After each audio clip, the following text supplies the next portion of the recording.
तैयार हो जाओ दोस्तों, स्वागत है आपका मेरे चैनल सुपर लेवल मानवा में। हमको चैप्टर की शुरुआत में दिखाते हैं कि वो अंधा आदमी जीवन को बोलने लगता है कि मैं एडमिट करता हूँ तुम ताकतवर हो। तुम इतनी कम एज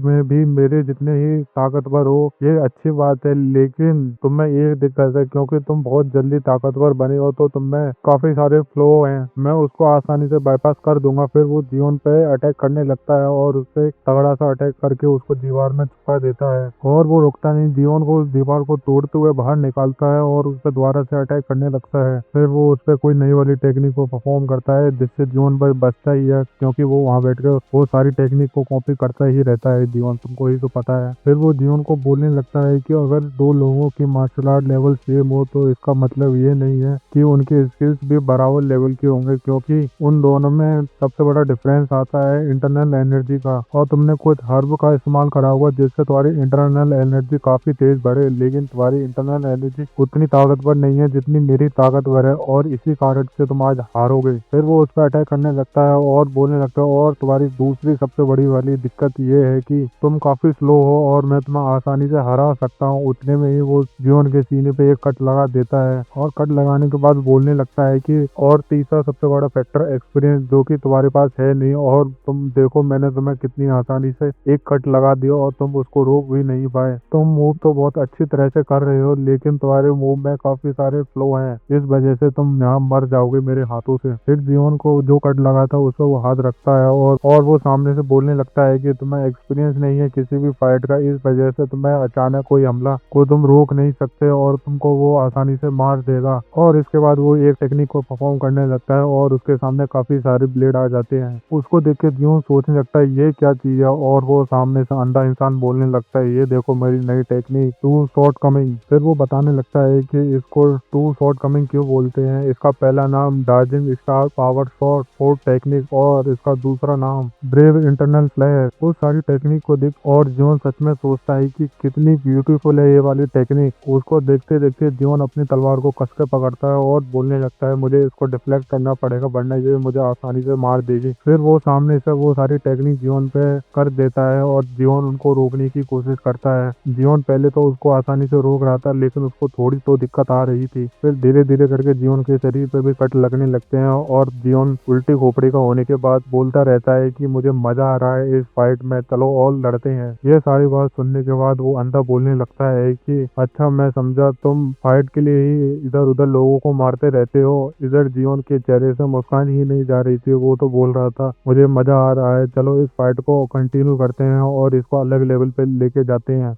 जीवन की हंसी को देख के वो जीवन को बोलने लगता है कि तुम ऐसे टाइम में भी हंस रहे हो, ये पक्का अब नॉर्मल है। मैं एडमिट करता हूँ अगर तुमको 5 साल दिए जाए, नहीं अगर तुमको 2 साल ही दे दें तो तुम मुझे आसानी से हरा सकते हो। और वो जीवन पर अटैक करने लगता है और वो एक अटैक ऐसा परफॉर्म करता है जिससे जीवन भी शॉक हो जाता है और वो सामने से बोलने लगता है कि तुमने ओवर एस्टिमेट कर लिया खुद ही को। और वो सीधे जीवन पे अटैक कर देता है और बोलने लगता है अब तुम मरोगे। और उसकी तलवार की पावर इतनी थी, उसको देख के ब्लू स्पीड भी डर जाती है और बोलने लगती है मॉर्टल हटो वहां से। लेकिन ब्लू स्पीड भी शॉक हो जाती है और हमको दिखाते हैं कि जीवन उस टेक्निक को अपने गले आते ही रोक देता है और हंसता है और बोलने लगता है कि थ्राउट सेटरिंग ये टेक्निक, जिससे वो अंधे ने जो अटैक करा था उससे जीवन के बगल से गुजर जाता है, जीवन के साइड से कट लग जाता है। और वो सोचने लगता है क्या मेरी शॉट स्लिप हो गई, ऐसा कैसे। वो बेचारा सोच ही रहा था, उतनी में जीवन उस पर एक अटैक कर देता है पैर से और बोलने लगता है कि फ्लोवरिंग प्रोफाउंड किक टेक्निक, और उसको एक जम के लात मारता है और उसको पीछे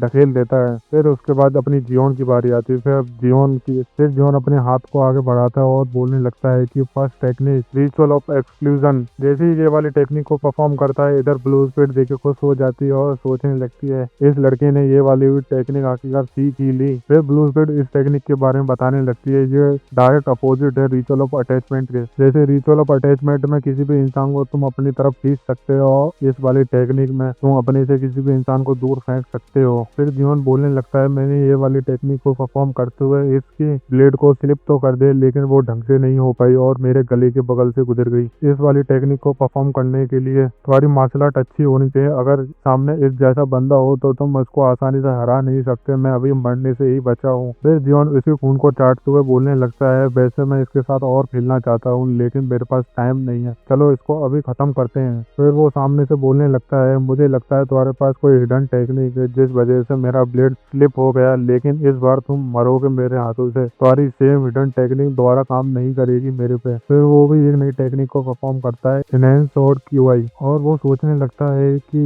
इसकी टेक्निक स्ट्रेंज है और साथ में इसकी स्वॉर्ड भी अच्छी है, और इसकी स्वॉर्ड ने मेरी स्वॉर्ड पे क्रैक को डाल दिया। मैं इस लड़ाई को आगे ज्यादा नहीं खींच सकता क्योंकि इसमें मेरा ही घाटा है, क्योंकि मेरी तलवार ही टूट जाएगी इससे लड़ाई करते करते। मुझे इस फाइट को जल्द से जल्द खत्म करना पड़ेगा। और वो अपनी सबसे पावरफुल टेक्निक को जियोन पर अटैक करते हुए बोलने लगता है कि अब तुम इस अटैक में मर जाओगे और ये मेरा फाइनल अटैक है। और उसको ये वाले अटैक को करते हुए देख जियोन बोलने लगता है, मुझे लगता है तुम्हारे सारे अटैक खत्म हो गए। ये बात सुन के उसकी जल जाती है और बोलने लगता है, तुम हार रहे हो तो ऐसा बोलोगे। लेकिन जियोन ने उसकी सारी टेक्निक को कॉपी कर लिया और वही वाली टेक्निक उस पर देव मारता है और बोलता है कि तुम अपनी टेक्निक को रिपीट कर रहे हो तो मैं भी कर सकता हूँ तुम्हारी टेक्निक को रिपीट। और वो सोचने लगता है कि डेजिंग स्टार पावर स्वॉर्ड टेक्निक इसको केवल सिर्फ एक इंसान ही सीख सकता है एक ही टाइम पे। ये सीक्रेट टेक्निक है मेरे क्लैन की। और इस बात से उसको चिढ़ हो जाती है और बोलने लगता है कि इस लड़के ने कैसे कर लिया ये सारा काम, इसने कैसे कर ली मेरी वाली टेक्निक को कॉपी। लेकिन जियोन ने उसी की सेम टेक्निक उसी पे परफॉर्म कर दी और उस पर अटैक कर देता है। इधर बेचारा सोच ही रहा था और सोचता रहता है कि ऐसा नहीं हो सकता, ऐसा पॉसिबल ही नहीं हो सकता कि मेरी कोई टेक्निक को आसानी से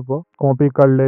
उतने में ही जियोन उसके भी सीने पे एक कट लगा देता है। कट लगने के बाद वो पीछे हटते हुए सोचने लगता है, इसने सेम अटैक करा जैसे कि मैंने करा, और साथ में इसने जो अटैक करा है वो मेरे से भी ज्यादा अच्छा है। इस लड़के की एबिलिटी कॉपी करना कुछ ज्यादा ही अच्छा है। इस लड़के ने अपोनेंट की सारी मार्शल आर्ट को कॉपी कर लिया, साथ में उसको इम्प्रूव कर रहा है लड़ाई के बीच में। ये लड़का पूरी तरह से मॉन्स्टर है। मैंने सही सोचा था इस लड़के के बारे में, ये लड़का डेंजरस है, ये लड़का यहाँ जिंदा नहीं रहना चाहिए। अगर ये लड़का जिंदा रहा तो यंग मास्टर पक्का मर जाएंगे या उनको कुछ हो जाएगा। मुझे कुछ भी हो जाए इसको रोकना पड़ेगा। और वो एक जगह रुक जाता है और सीधे जियोन का हाथ ही पकड़ लेता है। उससे जियोन थोड़ा शॉक हो जाता है और वो सामने से बोलने लगता है, मैं मानता हूँ तुम जीनियस हो, लेकिन तुम अब मरोगे क्योंकि मेरे पास बेटर क्यूआई है। और फिर जियोन पर अटैक करते हुए सोचने लगता है कि मैं अपनी जान पे खेल के इसको आज मारूंगा चाहे कुछ भी हो जाए। उतने में जियोन उसके पीछे से गुजर जाता है और वो सोचने लगता है कि मुझे कुछ अलग सा लग रहा है। जियोन ने इतना अच्छा कट मारा था उसके गले पे,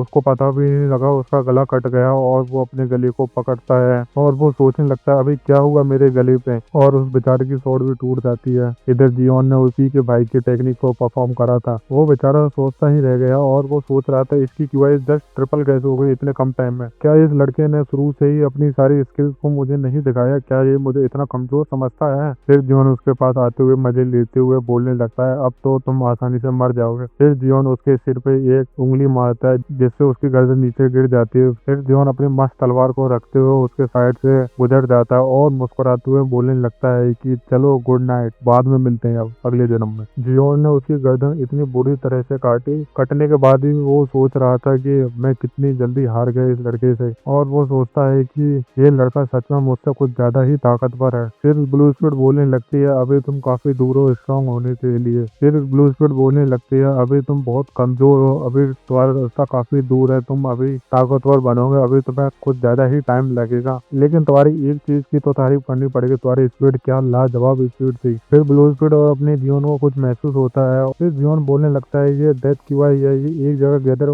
क्यों हो रही है, अभी यहाँ क्या होने वाला है। फिर अपनी ब्लू स्पीड बोलने लगती है कि अब चलो तुम पहली बार देखोगे इस चीज को। फिर जीवन बोलने लगता है क्या। फिर अपनी ब्लू स्पीड बोलने लगती है, पीछे देखो, जब कोई पर्सन रिग्रेट में मरता है तब उसकी सारी डेथ की वही एक जगह गैदर होने लगती है, उसके बाद वो एक स्पिरिट बन जाता है। फिर जीवन बोलने लगता है, क्या तुम इसकी बात कर रही हो। फिर अपनी ब्लू स्पिरिट बोलने लगती है, हाँ मैं इसी की बात कर रही हूँ। जब कोई बंदा अपनी डेथ से खुश नहीं होता तब वो ऐसा बन जाता है। फिर वो पूरी तरह से मैनिफेस्ट होने के बाद सोचने लगता है क्या। फिर वो बंदा खड़ा हो जाता है और सोचने लगता है मैं स्पिरिट बन गया, और उसके बाद मैं बना भी हूँ रेसिडेंटल स्पिरिट। और वो बेचारा सोच रहा था कि मोंग जून भले ही मैं मर गया हूँ लेकिन अब मैं तुम्हारा चेहरा देख सकता हूँ। उसके गुस्से का ठिकाना ही नहीं था और बोलने लगता है, मैं तुम्हें कर्ज करता हूँ, मैं तुमको फॉलो करूंगा जब तक ये दुनिया खत्म नहीं हो है, जब तक मैं तुमको मार ना दूं। अपने जीवन को दिखाते वो तो मस्त मुस्कुरा रहता है। उसकी मुस्कान को देख के वो बेचारा थोड़ा घबरा जाता है और वो इधर उधर होने लगता है। साथ में जीवन भी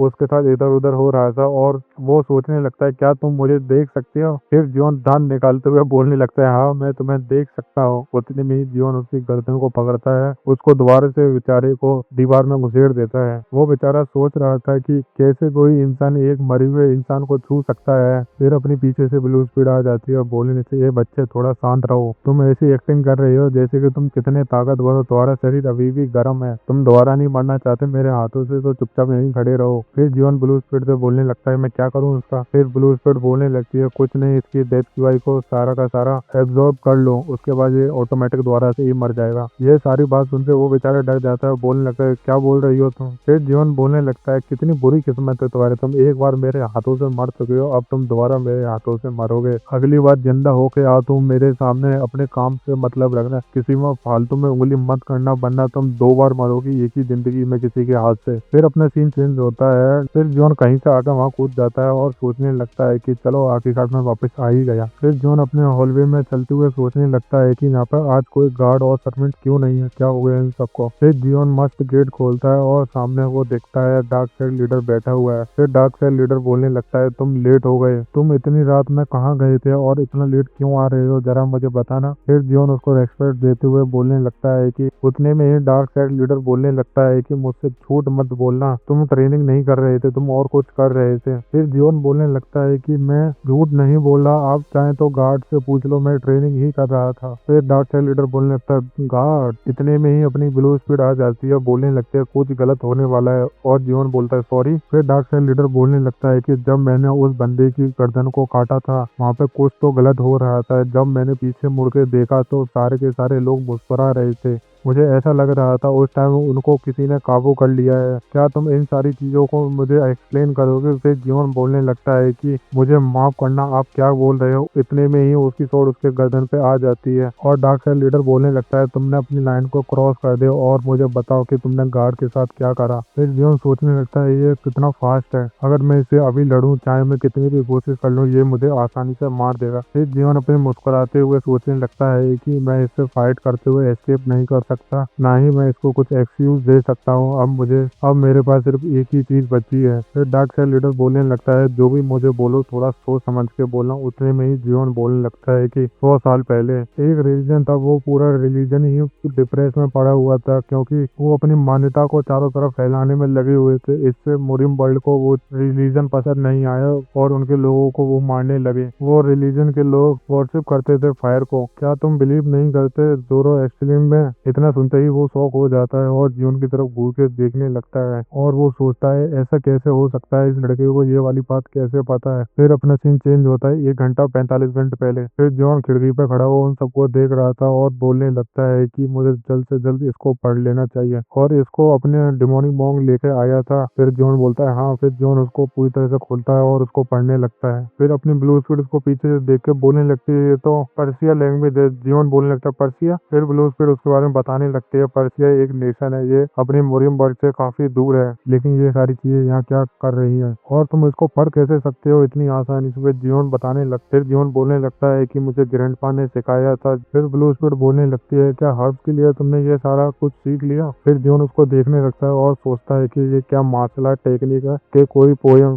चलो इसको पढ़ के देखते हैं इसके अंदर क्या लिखा हुआ है। और उसके अंदर लिखा हुआ था मैं अपने शरीर को जला लूंगा फ्लेम के अंदर। ये बात सुनते ही अपनी ब्लू स्पीड सोचने लगती है ये सच में पढ़ना जानता है। फिर जीवन उसको कंप्लीट करते हुए बोलने लगता है कि मैं मर भी जाऊं उसके बाद भी मुझे कोई रिग्रेट नहीं होगा, जो पाथ मैंने चॉइस करा है वो सबसे अच्छा है और मैं उसी पे ही चलूंगा। जीवन तो उसको और ही पढ़ रहा था, इतने में ब्लू स्पीड उसको रोक देती है और बोलने लगते है इसको कंप्लीट मत करो, ये मार्शल आर्ट टेक्निक नहीं है और साथ में पोयम भी नहीं है। फिर जीवन बोलने लगता है तो क्या है। फिर ब्लू स्पीड उसके बारे में बताने लगती है और बोलती है बड़ी बातों को छोड़ो, चलो मैं तुम्हें डायरेक्ट बताती हूँ। ये एक कल्ट था जो फायर को वर्शिप करता था। ये बात जब मुरिम वर्ल्ड को पता लगी 100 साल पहले तो उन्होंने इस पूरे क्लेन को ही मार दिया। जितने लोग इनके हाथ में लगे इन्होंने उन सबको मार दिया। मैं पक्का श्योर हूँ ये वही है और मुझे लगता है कि डार्क साइड लीडर भी उनमें से कोई एक था।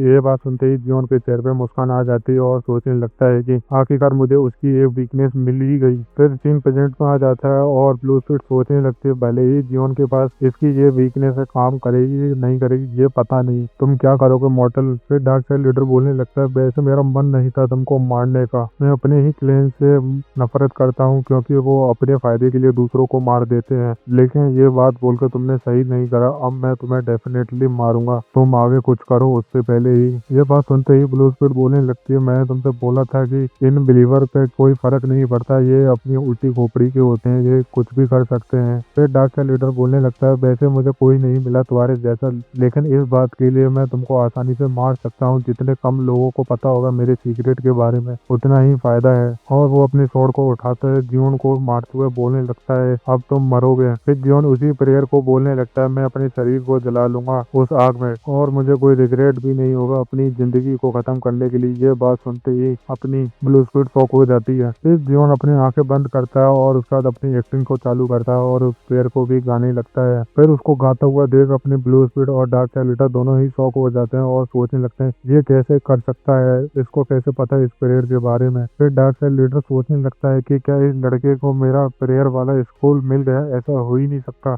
अलग नेशन की लैंग्वेज लिखी हुई थी वो तो किसी को पढ़ना ही नहीं आती, लेकिन ऐसा हो सकता है कि ये जनरेशनल मेंबर हो हमारे कल्ट का। ये सारी हरकतें करते हुए बेचारे ब्लू स्पीड जरूर घबराने लगते हैं और बोलते हैं मॉर्टल तुम ठीक हो ना। फिर जॉन बोलने लगता है मैंने तुमको बोला था ना, मैंने इसकी वीकनेस को ढूंढ लिया है। फिर अपना डार्क साइड लीडर बोलने लगता है क्या तुम हम में से एक हो। फिर अपने ब्लू स्पीड बोलने लगते हैं क्या तुम इसके सामने प्रिटेंड करोगे, तुम इसकी बिलीवर हो। फिर जॉन मुस्कुराते हुए बोलने लगता है हाँ मैं इसके सामने ऐसा करूंगा जिससे इसको लगे मैं इसका बिलीवर हूँ और मुझे इसकी वीकनेस के बारे में पता लग गया। ये वाली वीडियो को यहीं खत्म करते हैं। अगर वीडियो अच्छी लगे तो लाइक करो, कमेंट करो एंड सब्सक्राइब भी करो।